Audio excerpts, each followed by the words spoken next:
Ibu, sebelumnya saya perawat pupus, saya bekerja di puskesmas di desa ini, Ibu. Oh iya. Saya di sini lagi berkeliling.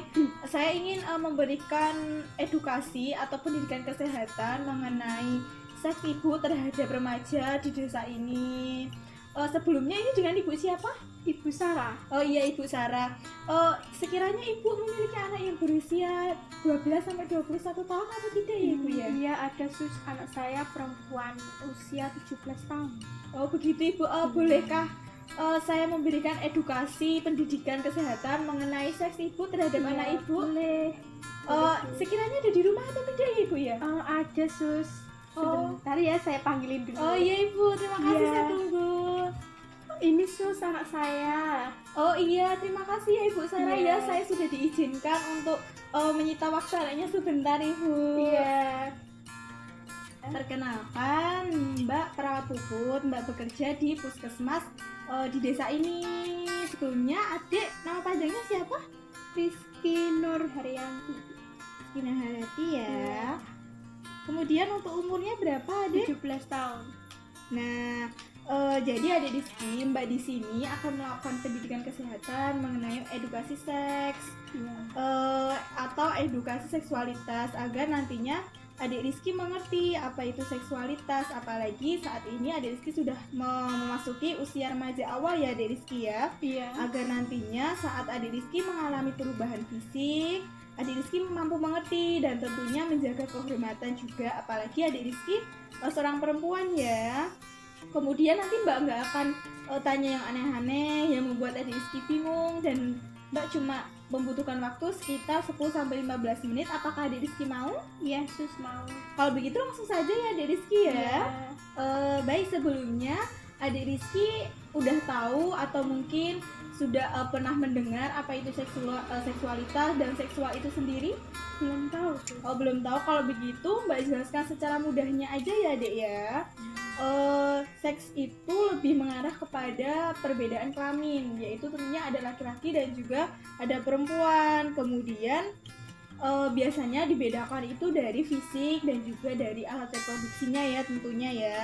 Kemudian sedangkan seksualitas itu lebih mengarah kepada perbuatan atau mungkin sifat ya dek ya, yang biasanya itu sifatnya mengarah kepada hasrat dan biasanya juga dipengaruhi oleh lingkungan, kemudian juga faktor hormon ataupun faktor ekonomi dan yang lainnya, masih ada beberapa juga. Mbak mau menunjukkan gambar mengenai perbedaan dari alat reproduksi laki-laki dan juga perempuan ya, agar nantinya adik Rizky lebih mengetahui ya tentunya ya. Sebentar. Baik ya adik Rizky, ini gambar dari sistem reproduksi perempuan. Kalau dilihat dari gambar atau diilustrasikan itu seperti ini. Ini itu jalan vagina. Kemudian ini ada cervix atau leher rahim. Dan di sini rahim yang biasanya nanti janin berkembang di sini. Kemudian ini tentunya juga ada ovarium. Ovarium nanti itu fungsinya untuk pematangan dari sel telur. Kalau perempuan itu sel telur, kalau laki-laki itu sel sperma. Tentunya adik Rizky sudah mengetahui ya, karena sudah 17 tahun dan kelas berapa sekarang? Kelas 2. Oh, 2 SMA ya. Tentunya sudah ada pelajaran seperti ini ya adik Rizky ya. Tadi kita udah mempelajari tentang alat reproduksi dari wanita. Sekarang kita beralih kepada alat reproduksi laki-laki. Kalau dari laki-laki itu seperti ini ya adik Rizky ya. Kemudian yang paling menonjol yang kelihatan dari luar tentunya itu ada penis. Kemudian di ujung penis ada namanya gland penis. Kemudian juga di sini ada epididymis, itu kulitnya. Kemudian ada testis. Nah, testis di sini itu fungsinya memproduksi dari sel sperma itu tadi ya. Kemudian dikeluarkan melalui uretra dari penis. Seperti itu ya Dek Rizky ya. Semakin dalam tentunya bagian-bagiannya itu makin kompleks. Seperti itu ya. Baik ya Dek Rizky, tadi Dek Rizky udah melihat, kemudian juga Mbak sudah juga menjelaskan mengenai alat reproduksi dari laki-laki dan juga perempuan. Nah, selain perbedaan dari alat reproduksi tadi, biasanya juga perbedaan fisik juga sudah mulai terlihat ya Adik Rizky ya.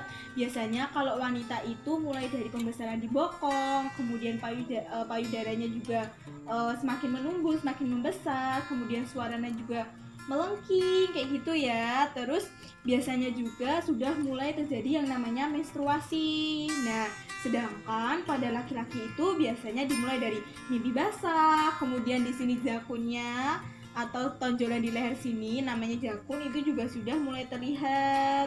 Kemudian suaranya juga lebih membesar dan berat. Nah, Adik Rizky sendiri apakah sudah menstruasi? Sudah, Sus. Sudah. Nah, menstruasi itu sendiri itu terjadi karena sel telur yang tadi diproduksi oleh ovarium tadi ya, itu tidak dibuahi oleh sel sperma. Nah, karena sel telur tadi sudah matang, kemudian tidak dibuahi, makanya terjadi menstruasi, yaitu meluruh. Jadinya keluar darah dari vagina, dari rahim, kemudian vagina menjadilah menstruasi seperti itu ya. Nah, Adik Rizky karena sudah menstruasi tentunya sudah mengalami perubahan-perubahan baik dari reproduksi, sistem reproduksinya, kemudian fisiknya juga. Otomatis Adik Rizky juga harus menjaganya ya. Karena tentunya makin dewasa harus dijaga betul, kemudian juga harus menghormati, harus mematuhi norma-norma yang sering ada di masyarakat, di keluarga Adik Rizky juga ya, agar nantinya Adik Rizky tidak sampai salah dalam bergaul ya. Iya, Sus, ibu saya juga sering bilang gitu, untuk berhati-hati dalam bergaul. Kalau misal Adik Rizky salah dalam pergaulan, apalagi salahnya itu dalam pergaulan mengenai seks bebas, itu sangat berbahaya ya Adik Rizky ya. Itu dapat mengakibatkan kehamilan di luar nikah, kemudian aborsi atau pengguguran janin karena kehamilan yang tadi tidak diinginkan, kemudian juga dapat terjadi infeksi kelamin menular, AIDS, dan juga HIV ya. Tentunya Adik Rizky tidak mau kan seperti itu ya, dan itu dapat merusak masa remaja, anak-anak seperti pada usia Adik Rizky ya. Tentunya Adik Rizky tidak mau kan ya. Iya, Sus, tidak mau. Saya tidak mau mengecewakan orang tua dan keluarga saya. Nah, kalau seperti itu tentunya Adik Rizky harus memfilter pergaulan Adik Rizky ya, agar hal tersebut tidak terjadi. Makanya pentingnya Adik Rizky mengetahui tentang edukasi seks ya, untuk menghindari hal-hal itu tadi. Kan di dalam agama juga dijelaskan bahwa hal seperti itu termasuk perbuatan yang zina ya, tidak dibolehkan. Dan dalam agama daripada berzina seperti itu lebih baik menikah. Namun tentunya di Indonesia sendiri terdapat batasan umur untuk menikah, tidak bisa main asal seperti itu ya. Apa Adik Rizky ingin ada niatan buat seperti menikah muda? Tidak, Sus, masih mau sekolah. Seperti itu ya. Iya. Nah, tentunya Adik Rizky tidak ingin menikah muda ya, seperti itu ya. Hal ini kan tergantung pada kesiapan Adik Rizky sendiri, kemudian kesiapan dalam hal fisik, kemudian mental, dan rasa saling menghormati ada antara laki-laki dan perempuan itu sangat diperlukan. Kemudian pembatasan dalam hal pergaulan bebas itu dapat dikurangi ya. Sampai sini Adik Rizky ada yang ingin ditanyakan? Ada, Sus, itu tadi yang penyimpangan biasanya kenapa ya? Penyimpangan itu sendiri biasanya itu karena kurangnya pengetahuan, kemudian sikap perilaku dari remaja-remaja itu sendiri yang terlalu bebas, kemudian biasanya juga kurangnya perhatian dari orang tua, dari masyarakat, kemudian lingkungannya juga, dan kurangnya sendiri seperti edukasi seksualitas oleh para tenaga kesehatan. Nah, biasanya seperti itu Adik Rizky.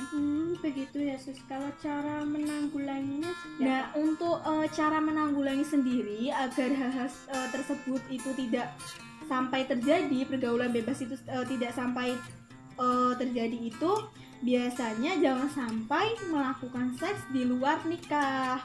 Kemudian juga biasakan untuk melakukan hal-hal yang positif, kemudian menghindari kegiatan-kegiatan yang dapat menjurus kepada seksual itu sendiri, seks bebas atau mungkin pergaulan bebas. Kemudian juga jangan terjebak ya pada rayuan-rayuan gombal para lelaki-lelaki itu.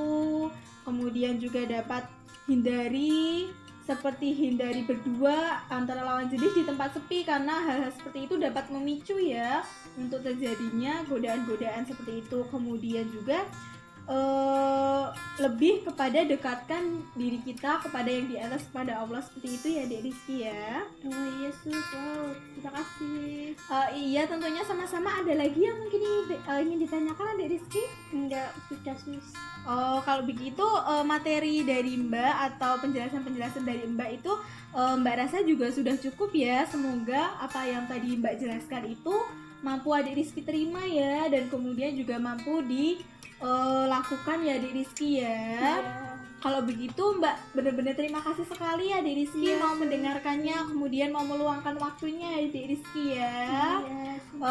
Kalau begitu Mbak mau membereskan alat, Mbak mau membereskan ini, kemudian Mbak pamit ya. Iya sus. Kalau begitu terima kasih ya Adik Rizky. Iya, sama-sama.